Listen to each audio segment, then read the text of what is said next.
So that is a non-recurring cost. Any other? Yes, Ernest. Yes, sir. The cost of having the foundation of the building. Yes, the cost of the foundation of the building. So you do that once. When you finish working on the foundation, you don't do the foundation again. Okay, so that is the cost. It's a non-recurring cost. Yes, Josephine. He said the cost of hiring an architect or designing the building. Cost of acquiring equipment. So here I would agree, but I also disagree in some respect, in the sense that usually architects are contracted to design. Well, if you want to, this is where I agree with you. If you want to separate the cost of architects, the cost of the plan from the supervisory role that the architect will be playing, okay, then I will agree. So once the architect draws the plan, he charges. You don't pay the plan again. However, an architect may be needed throughout the entire project lifetime because to provide you with some support, okay, and provide some technical advice to the people working to direct them and guide them.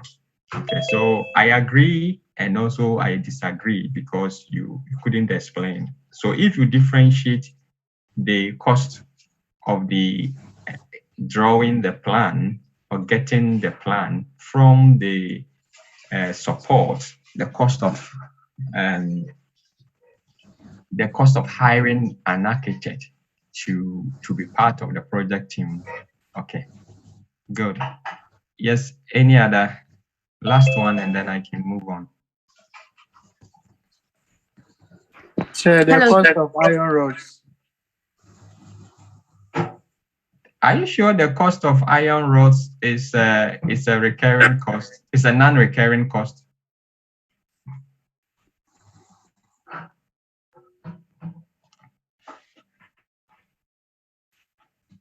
Okay, Mens. Ato. Please, can I suggest the cost of preparing for accidents? The cost of preparing for accident.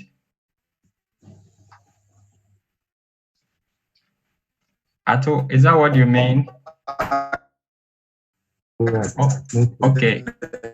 For your question, for that question, can you hold on? Yeah, like insurance cost or something. Yes. So can you hold on to that question? Yeah, it's a question I'm asking.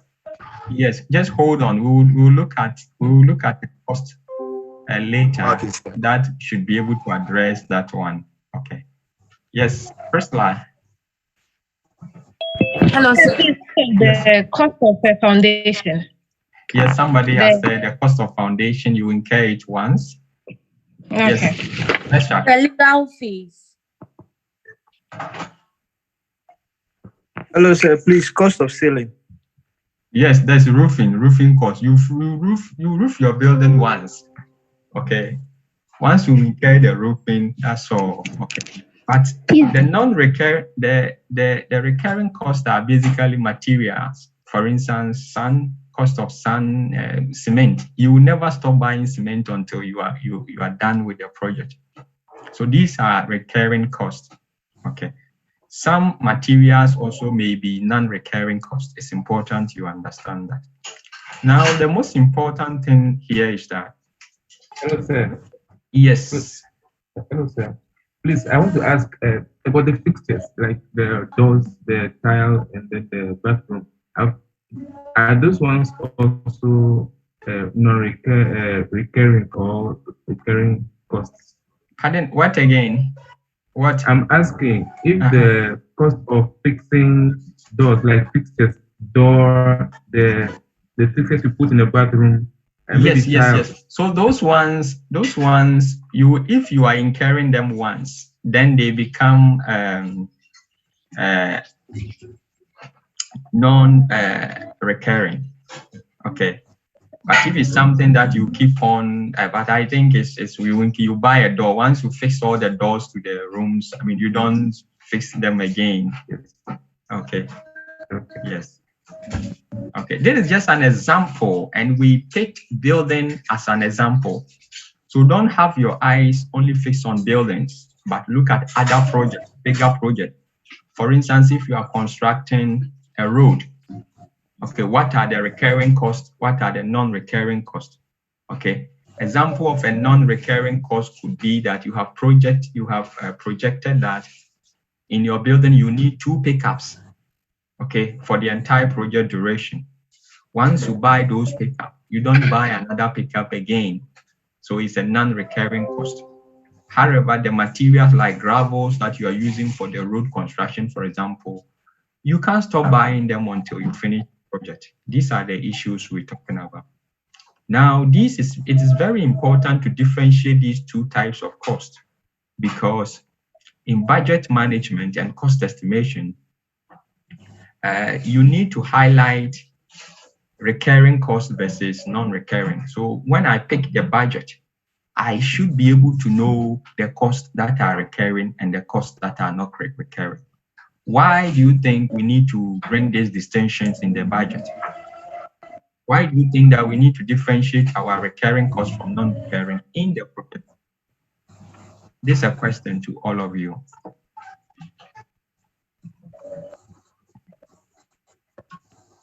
Why is it important to differentiate recurring costs from non-recurring in our budget?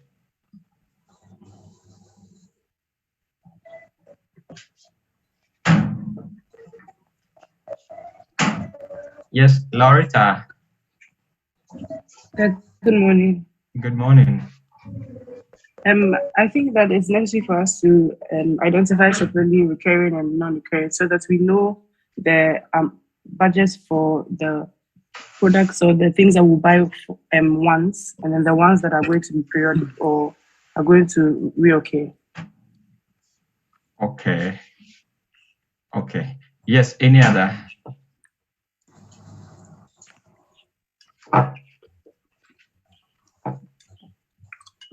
Hello, sir. Yes.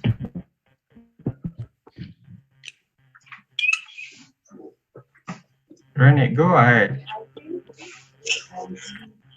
Budget cost, sometimes with the recurring cost, prices go up. So it would enable you to estimate how much the entire project will cost. You would be able to estimate how much it will cost. Oh, okay. Okay. Your line was breaking, but I managed to listen to you. So, so that you may be able to know when to incur those costs. Probably if you anticipate that prices might or economic factors may affect those items in the future, then you might want to probably incur them once now and then move on and so on. Yes. Okay. I think it's also important because if a project manager, for example, wants to cut short or wants to beat the system or wants to inflate the project budget, one way to do this is to make a non-recurring cost a recurring. For instance, we have anticipated that, okay, well, the entire project is going to last for 5 years. We will need 2 pickups, for example, for the entire project duration. A project manager who wants to cut short or want to inflate the project budget for his own personal reasons may say that, okay, well, in the first year, we will buy 2 pickups. However, in the 3rd year, we will need to buy another pickup, a pickup in addition. So in addition, we are buying 3 pickups instead of the 2 pickups. Okay.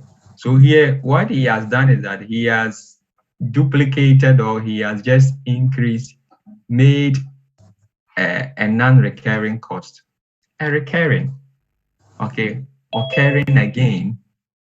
Meanwhile, that is not. So if he's able to manage and pull through, then he cuts corners with the recurring issue. So it's important that from the beginning of the entire project, if you go through the budget, you're able to differentiate the costs that are recurring and the costs that are not recurring, so that you can question and account for the recurring cost.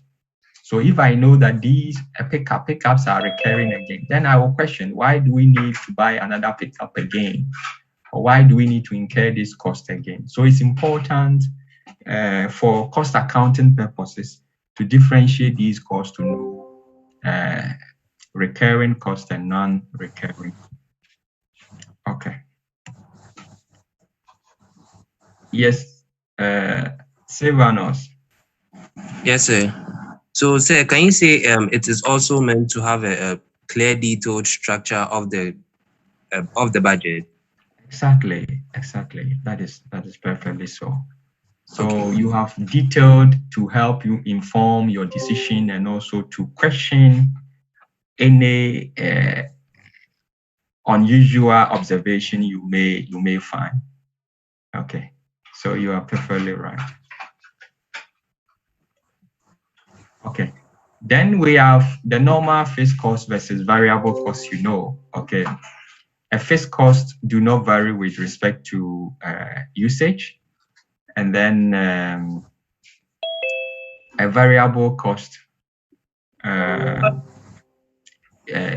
accelerate or increases through usage. Okay, so if you are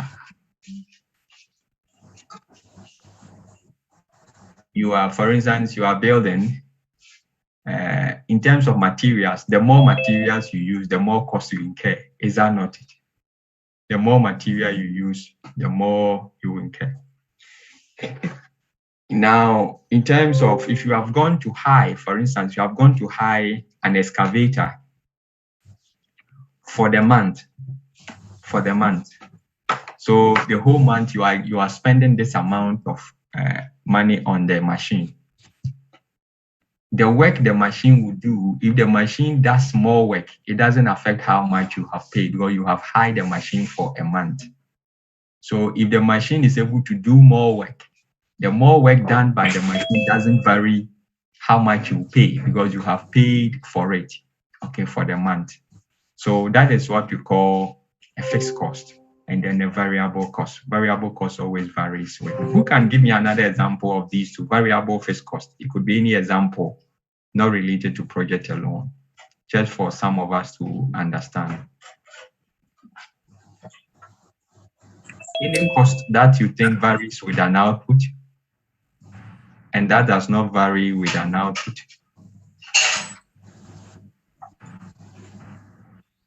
It's a rent. Rent. Yes, sir. Yes. So if I pay my rent, I hire a house or a 1-bedroom apartment and I pay the rent, monthly rent. If I decide to live there with 10 people, aside other issues, it shouldn't vary with the number of people I am bringing in. Okay, as the other issues here being that if utilities and other things, water and those things are, because those things will definitely vary with the number of people you bring on board. Okay, so that rent is one. Yes, any other? Please, electricity bill. Electricity bill, if you say electricity bill, I agree, I disagree, in the sense that electricity bill would depend on the number of appliances you use in the house. In that case, it becomes a variable cost.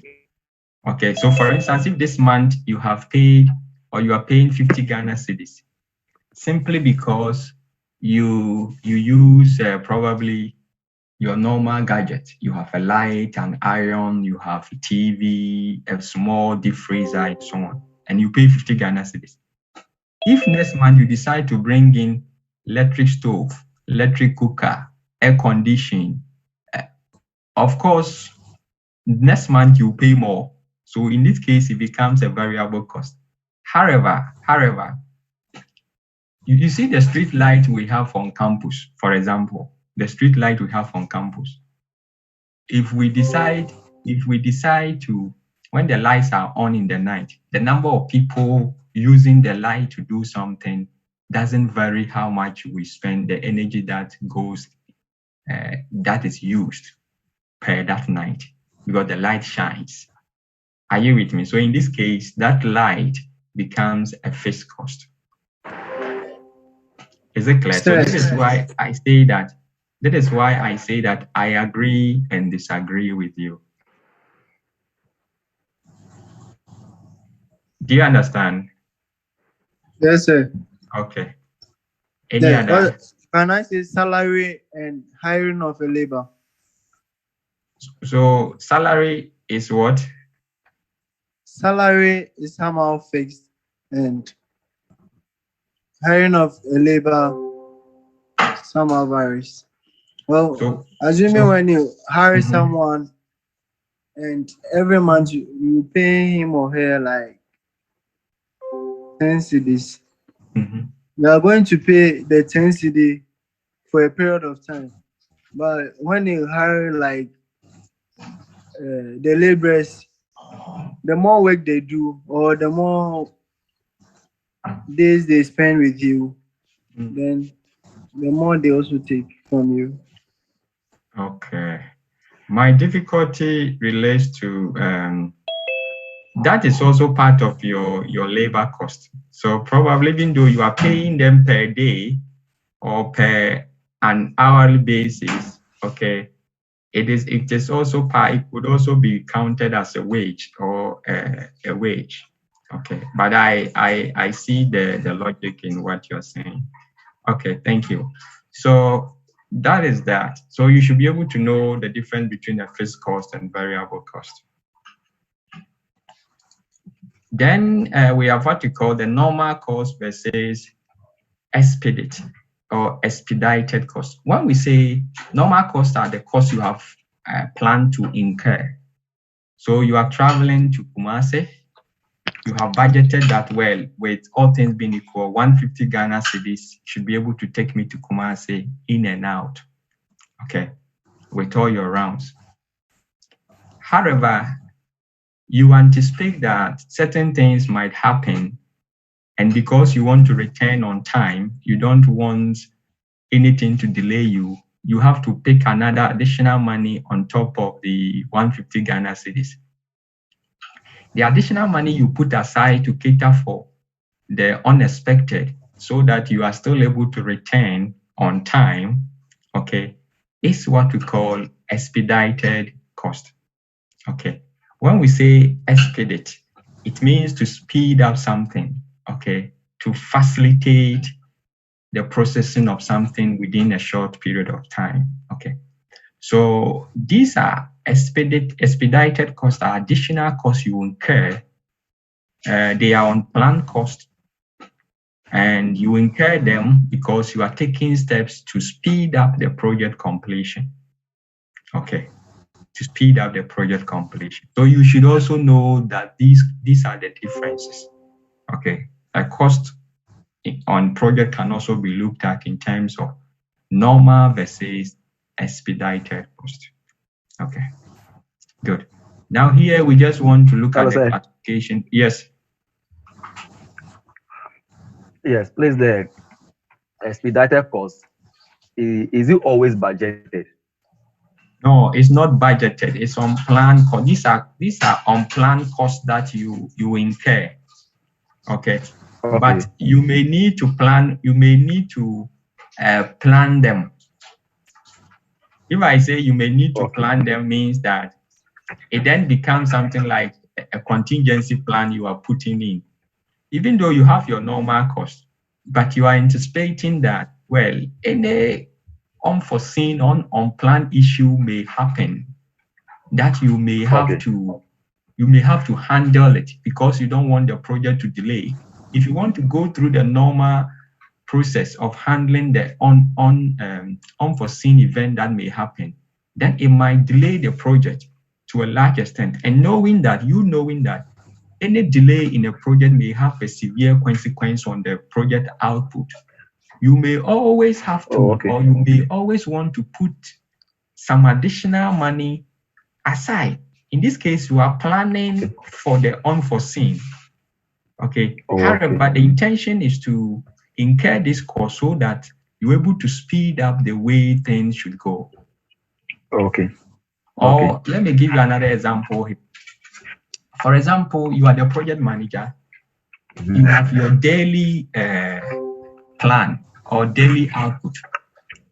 But you realize that in a day, as for this particular day, by something happened, and if you are not careful, you will not achieve your target for the day.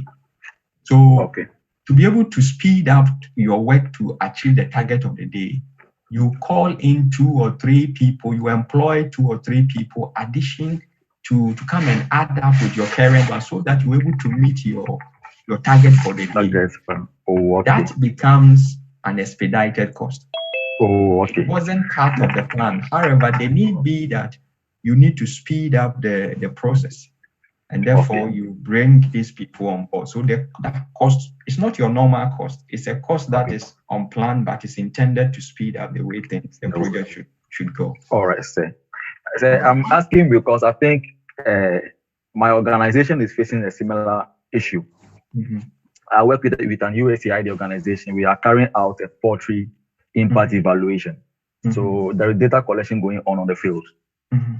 Now we realize that we want to end by 30th November. But looking at the people on the field, they are not speeding up the work. So we need to engage additional individuals who were not part of us, the initial budget, but we are now training them to now send them to the field to speed up the work. So when you mentioned this, that's what I was asking, was it part of the budget, and how maybe if I'm doing my cost classification when reporting on that particular activity to the US government, then I will know how to classify it. That's why this is an expedited cost. It's usually unplanned. So here, so like I'm saying, we will soon go to the last thing we look at is what we call budget contingency. Okay. Budget contingency is additional funds you put aside to cater for unexpected issues that the project may happen or that may happen in the course of the project. Okay. These are unexpected. So thank you very much. If it is planned, if it was planned from the beginning, like the project, you said, okay, well, anything at all can happen. And we may need additional funds to solve. That becomes a budget contingency budget or budget contingency. Okay. However, it can also be called an expedited cost because the intention was to, in your case, is to help you speed up the way things are moving on. Okay. And there are some costs too that are totally unplanned. Along the line, you just realize you didn't plan.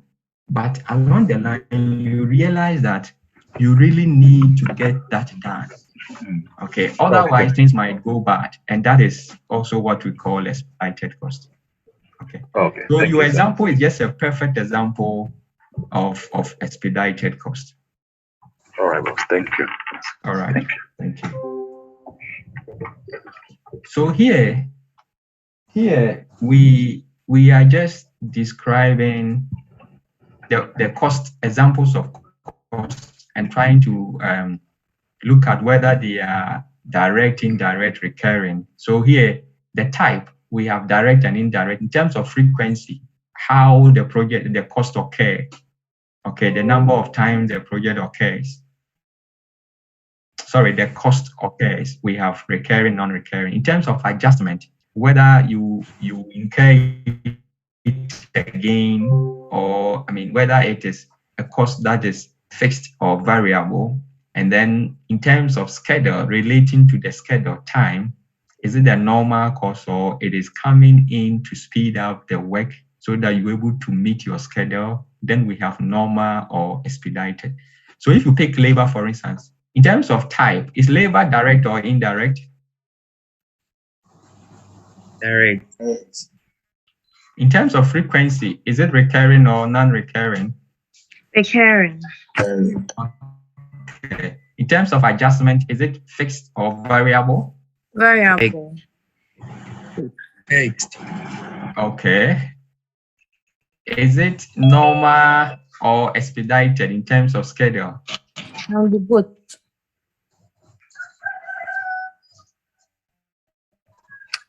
It can be normal and then the expedited. Okay.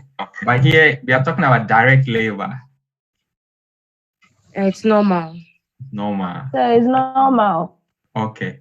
In terms of material, is material direct or indirect? Direct. Direct. Recurring or non-recurring? Recurring. Fixed or variable? Variable. Variable. Normal or expedited? Normal. Okay. So this tells you that, I mean, a particular cost in a project can be classified into various forms. Okay. So that is that. Then quickly, let's look at cost estimation. How do you estimate cost in a project? How do you estimate the cost? So if I want to know the cost of material, I want to know the cost of labor, I want to know even the cost of the entire project, how can I estimate this cost? Okay. So the point I want to make here is that you remember last week, we said that when we got to work breakdown structure, do you remember we said that the purpose of work breakdown structure, we said that it serves as the a mechanism for tracing cost in the project. Do you remember that? Yes, sir. Yes. And I also said that every work package is a cost center. Every work package within the work breakdown structure becomes a cost center. Do you remember that? Yes, sir. Yes, sir. Good. Good. So the idea here is that if you want to estimate the cost, to be able to estimate the cost, you need to break the project down by deliverables and work packages as a method for estimating tax level cost. So let's look at how you are able to estimate the cost. How do you estimate cost? There are four main approaches to determine or to estimate the cost. But before then, projects that are highly structured can be susceptible to high expensive cost overruns. Okay. So at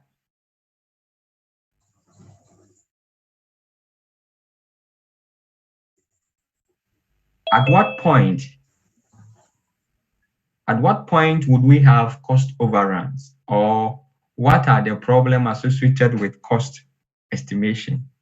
No, I think I went further with that slide. Okay. First, let's look at the methods of cost estimation, and then we come to the problem associated with cost estimation. So there are four main methods for estimating the cost. We have the first one we call ballpark estimate. Ballpark estimates are just the rough estimates. We call it rough estimate.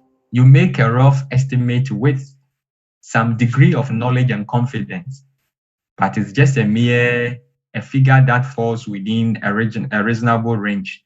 It has a plus or minus associated with it. For instance, I asked you that I want to build a 2-bedroom house. What do you think will be the cost of the 2-bedroom house? And then based on probably your knowledge and experience, you heard people probably talking about it or something, or you might have done that before and so on. So you just give me a rough figure, say, oh, roughly, I mean, it should be about, the word about is very important, about 250,000. okay, about 250,000 Ghana cedis. Okay, that is a ballpark estimate. It's just based on degree of knowledge and confidence, and it falls within a reasonable range. So a very rough approximation is what we call ballpark estimate. Are you with me? Then we have what we call comparative estimate. Comparative estimate are based on assumption that historical data can be used as a frame of reference for current estimates on similar projects. So here, the same building. Last year, you built 2-bedroom house. So if I asked you that, what do you think will be the cost of 2-bedroom house? You tell me, oh, comparing last year, what I spent, this year you should be able to do that with 2,800.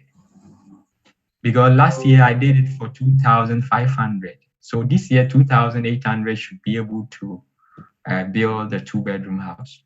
Here, you are estimating the cost of the house using what we call comparative estimate.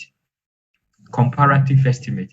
Because here, Philomena, I'm coming. Philomena, just give me a time. I'll call you, or Richard.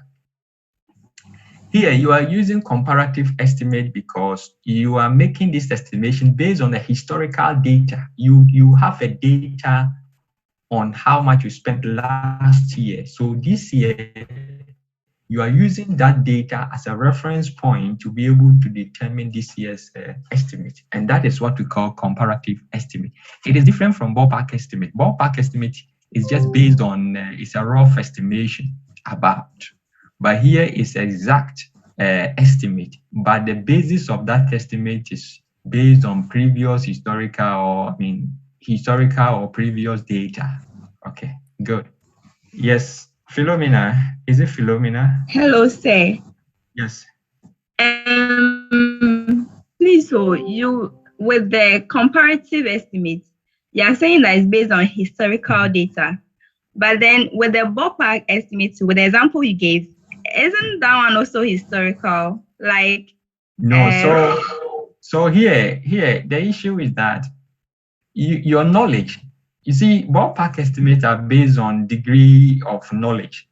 So your knowledge will be based on maybe a historical data or whatever. Okay. However, you are unable to give us exact estimate. So you approximate and give us about. In the case of ballpark. But in the case of historical data, comparing what you spent last year to what you are doing now, the house would cost this. It's an estimate, but here you are able to give us a definitive figure, okay, because you compared it. So with the ballpark estimate, it's just an approximation. However, your knowledge for making the approximation might be the source of the knowledge. A source could be that you are basing on previous knowledge on a similar project. I don't know if you are clear on this. Hello, sir. Yes. Okay, so the example you gave about the building thing, is it for the comparative estimate or for the ballpark? You can use both. Okay.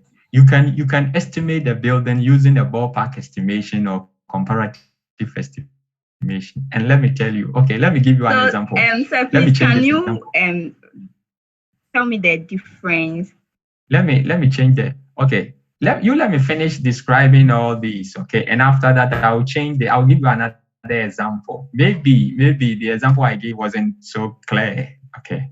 So let me finish. I'll give you another example, and then I'll come back to you if you still have any difficulty about it, okay? So we move on to feasibility estimate. So feasibility estimate is an estimate on the project dimension or in estimating the project cost. These are estimates that are based on the guideline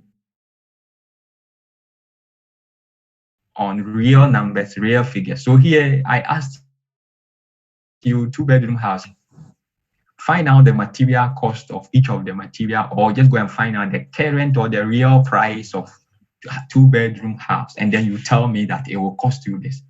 So here it is called feasibility estimate. It is based on real numbers, real figures, or current numbers or current figures. Okay, that is what we call feasibility estimate.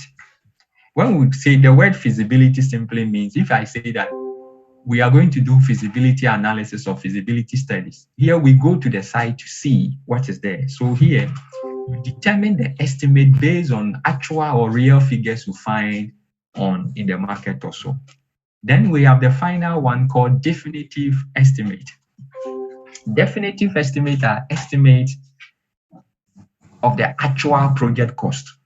Okay, the actual, how much you in fact spend. You might have done feasibility estimate, but when you go to the site to implement the project, you spend more or you spend less. So that is a definitive estimate, the actual cost, how much you actually spend. And in fact, you can only get definitive estimate when the project is completed. Okay, when the project is completed.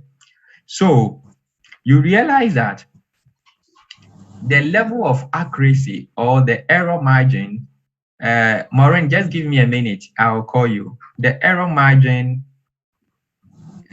reduces from 1 to 4.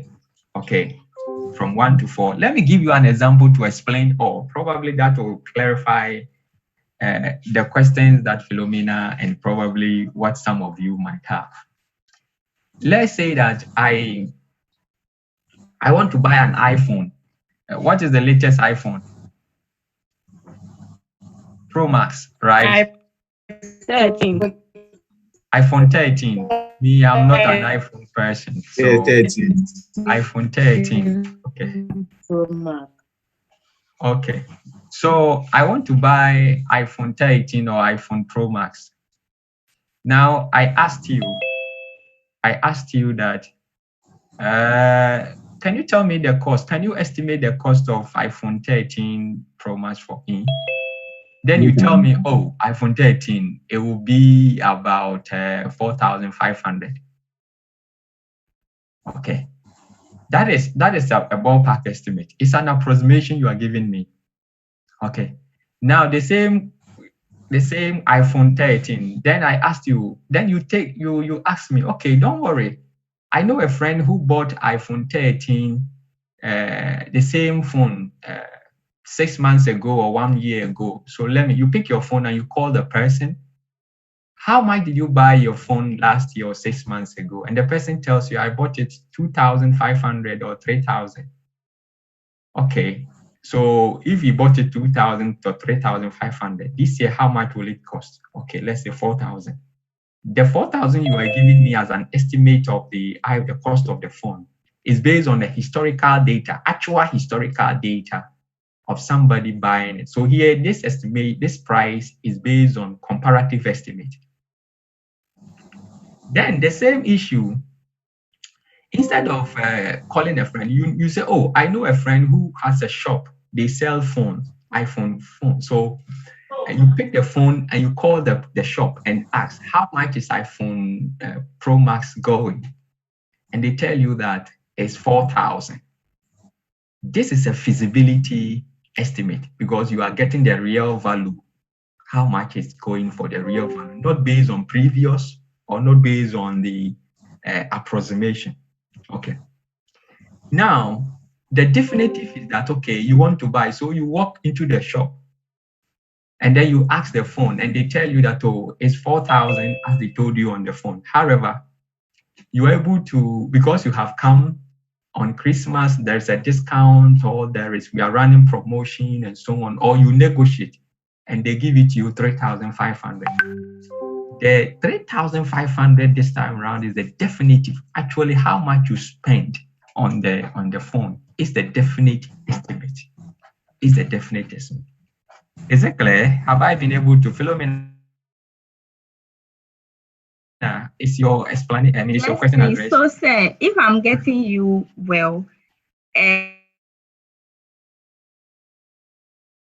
means that with the ballpark estimate, you don't you just make the assumption without comparing any cost you incurred in the past or something. It's an approximation. Okay. But you make the approximation based on knowledge, some degree of knowledge and confidence. Is that not it? So if I tell you that,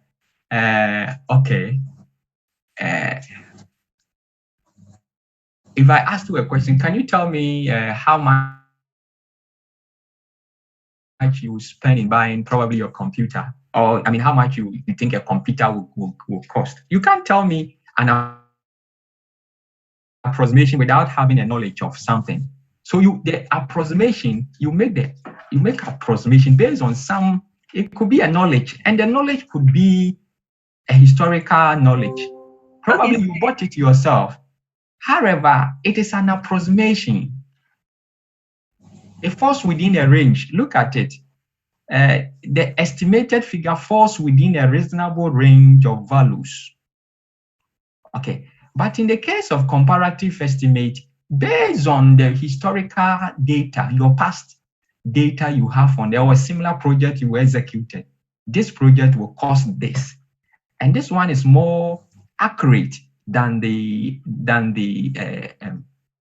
ballpark estimate, which is an approximation falling within a range. So the most important thing here is that you made the approximation based on the knowledge, a degree of knowledge, and the source of the knowledge that we don't want to know. Okay, and the source of the knowledge could be a historical knowledge or whatever. I don't know if you still have this difficulty. I'm getting you, but you see, with the ballpark estimating, what I was thinking is that the example you gave using the iPhone, let's say, even though I'm going to make an estimation based on my knowledge, it will be like, okay, because I know iPhones are very expensive, I'll just say it will be around 4,000 or 4,500. But with the comparative estimate, that one is when, okay, I actually bought some last year. So that one, I know the price for last year. So comparing last year with this year, I'll say, okay, because I bought this last year, this year would probably be this amount. But with the ballpark, I'm not actually comparing with an example. I'm just saying it based on the fact that I know iPhones are expensive. Yes, it's the same thing. So that is the source of your knowledge. Your knowledge is that you just know that iPhones are very expensive. That is your knowledge, and therefore giving you the confidence that it will cost about 4,000. The knowledge of somebody might also come from the fact that the person knows someone who has bought an iPhone last year. Okay, and therefore he thinks that it might also cost that. It's a ballpark estimate. That is not a comparative estimate. Do you understand? Yes, please. Thank you. Okay. So you realize that, yes, Maureen, you raise your hand.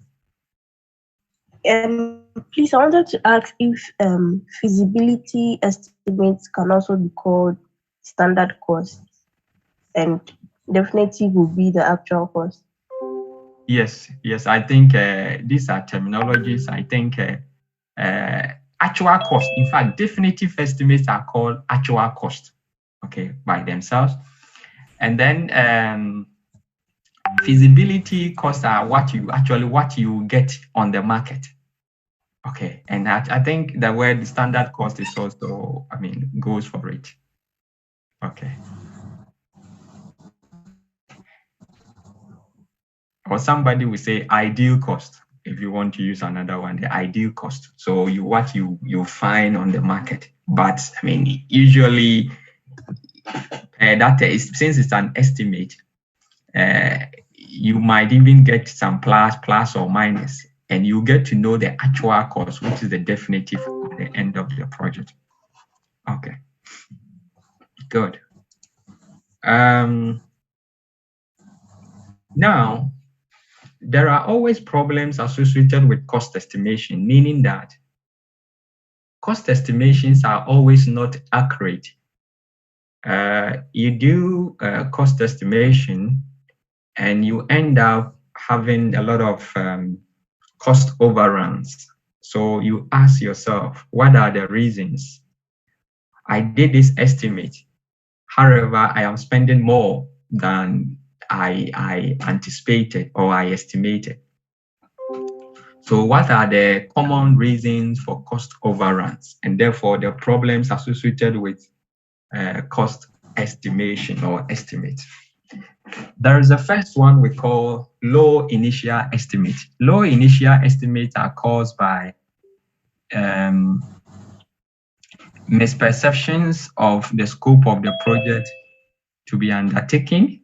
So you don't have a clear understanding of the project that you want to undertake, or you have a different understanding. And sometimes, for instance, project managers, if the project is the type that went through bidding and so on, they may be asked to bring a quote to be able to win the project, to quote some figures about what they call bidding and so on. So, for example, in an attempt to win the bid, they provide low estimate. But in reality, when they face the project, they see that, well, that estimate cannot do the work. And therefore, they always run into having what we call budget overruns. Okay, it's just one of the reasons. Willingly, sometimes people do that either willingly and sometimes unwillingly or unknowingly. They don't know and they run into problems. So low initial estimate is one of the causes or reasons for having cost overruns. Another important factor is what we call unexpected technical difficulty. So you might have your normal budget, everything is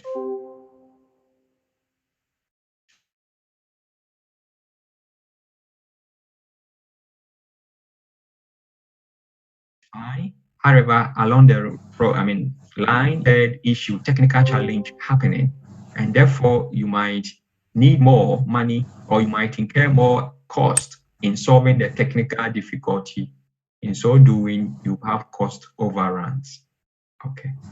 We have lack of definition. So when you poorly define the project scope, we said last week that project scope defines everything that the project entails. So if you poorly define the project scope, then you are likely going to have budget overrun because when you get to the actual work, you see that the work to be done are more than what you have anticipated, and therefore you incur more cost. So poor definition of the project scope. Then we have specification change. So serious changes to the project scope or specification results in overruns. So here, what happens here is that for example, according to the plan, we are building 2-bedroom house without fenced, which is not fenced, 2-bedroom house. But along the line, as we were executing the project scope changed or project specification changed that, why don't we make it 3-bedroom house? And at the same time, why don't we fence the entire building? So the specification has changed, and this is going to cause us to have project overruns. Okay, that is if we have not made provision for that. And hence, we'll soon look at what we call budget contingencies. And then we have external factors, inflation, other economic impact. For instance, you started your project last 2 years. Last 2 years, the cost of cement was about 35 Ghana cedis. Now, the cost of cement, due to economic impact and other economic variable, the cost of cement has almost doubled. It's now 55 or so, over 50 cedis, Ghana cedis. And this is going to affect your project budget or the cost and cause you to have cost overruns. Okay, good. Any question on this before I move on? Any question? Okay. Now, quickly, how do you create project budget? Yes. Yeah, please, can you say that? Like probably doing a budget earlier than when your project actually starts or started can be a problem, like the cost estimation. As in leading to a cost overrun. So you do a budget. Yeah, so that one is captured by the external factors.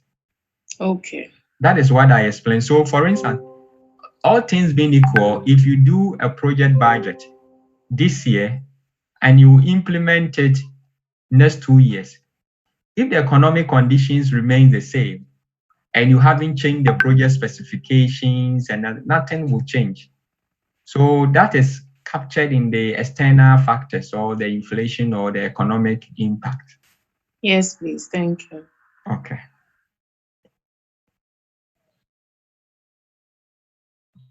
Okay. Now, so we can now estimate the cost of individual component or activities within the project.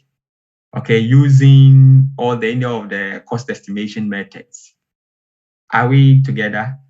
Now, we are going to look at how we can build the budget up developing project budget. Remember, budget simply means putting together the cost of the project.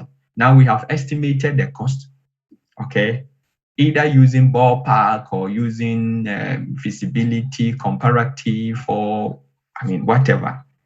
Now let's prepare the budget.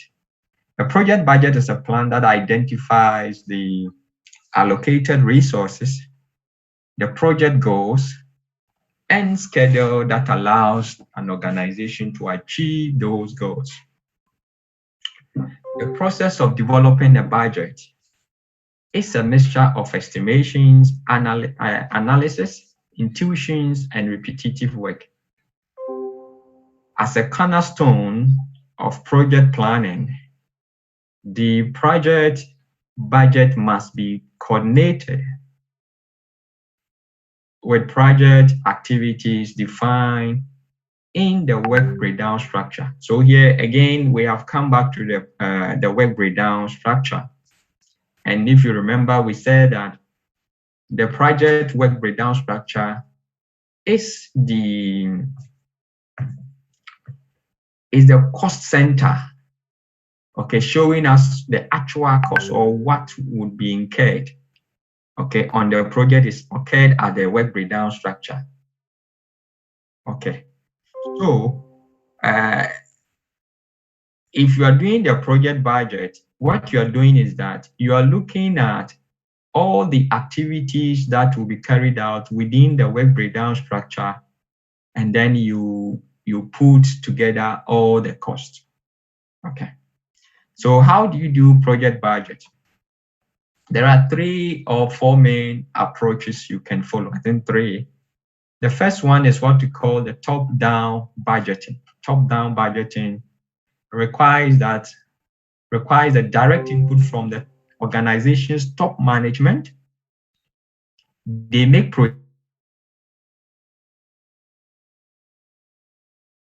projections, and these projections are then passed down. The additional, more specific information is provided. From that level, from that functional level, it is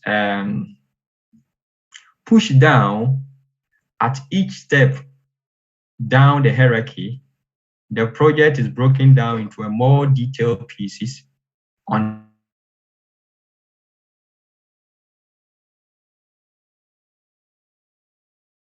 the project personnel who actually will perform the work ultimately provide input on specific costs on a tax by tax basis.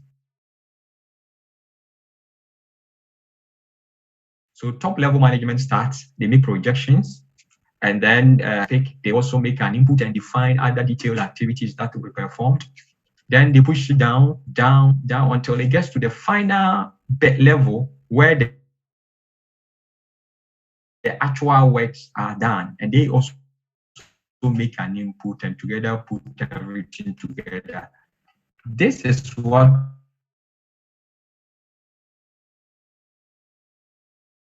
we call top-down budgeting approach.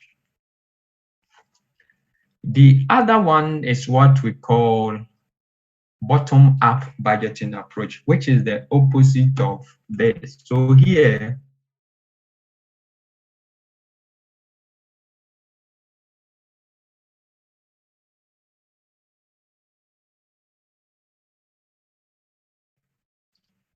the